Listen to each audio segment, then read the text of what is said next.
जानिला विधाता रउआ हई बड़ा दानी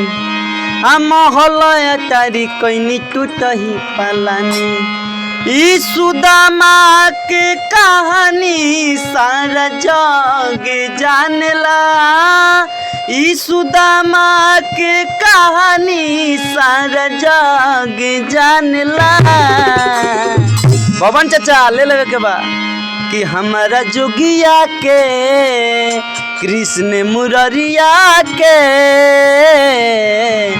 दुनिया में सब मानेला।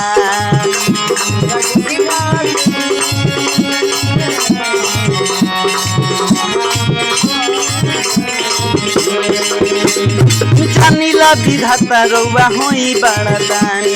महल अटारी कैनी टूटही पालानी ई सुदामा के कहानी सारा जग जानेला ई सुदामा के कहानी सारा जग जानेला।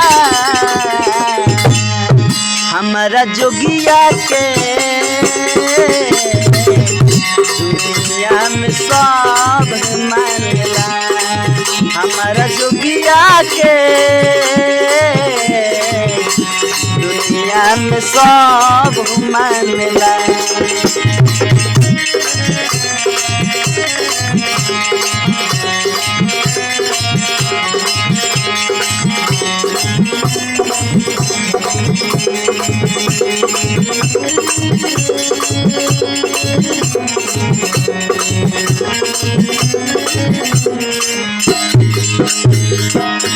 सारा महाभारत ही जा भगवान करवाले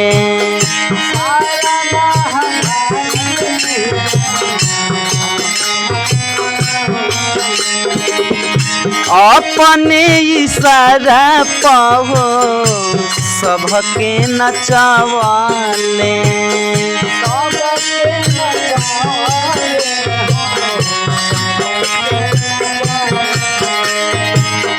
सारा महाभारत ही जा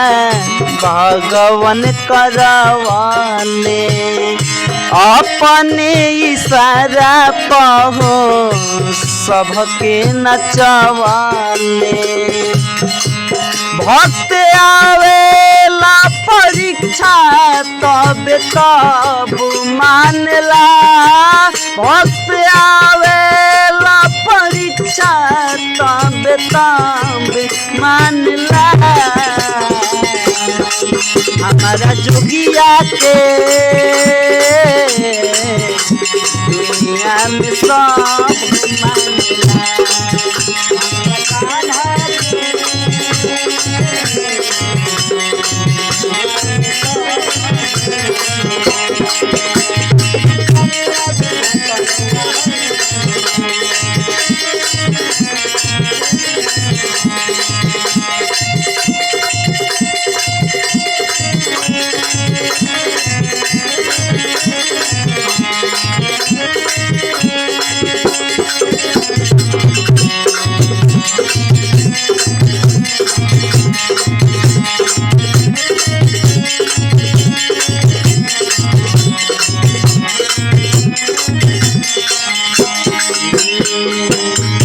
मथुरा नरेश के माधेश कई दिहाने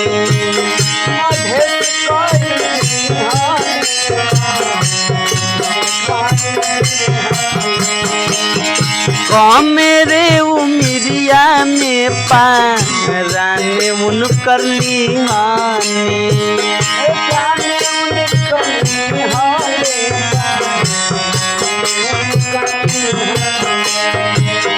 मथुरा नरेश के माधेश कई दिहाने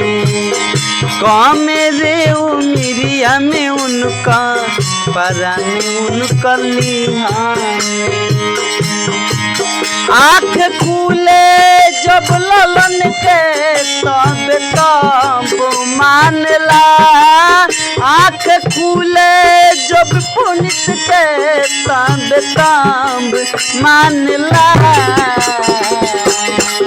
हमारा जोगिया के दुनिया में सब मानला कृष्ण मुरारिया के दुनिया में सब मानला जानिला विधाता रुआ होई बड़दानी महलया कारी कोई नी टूट पलानी ई सुदामा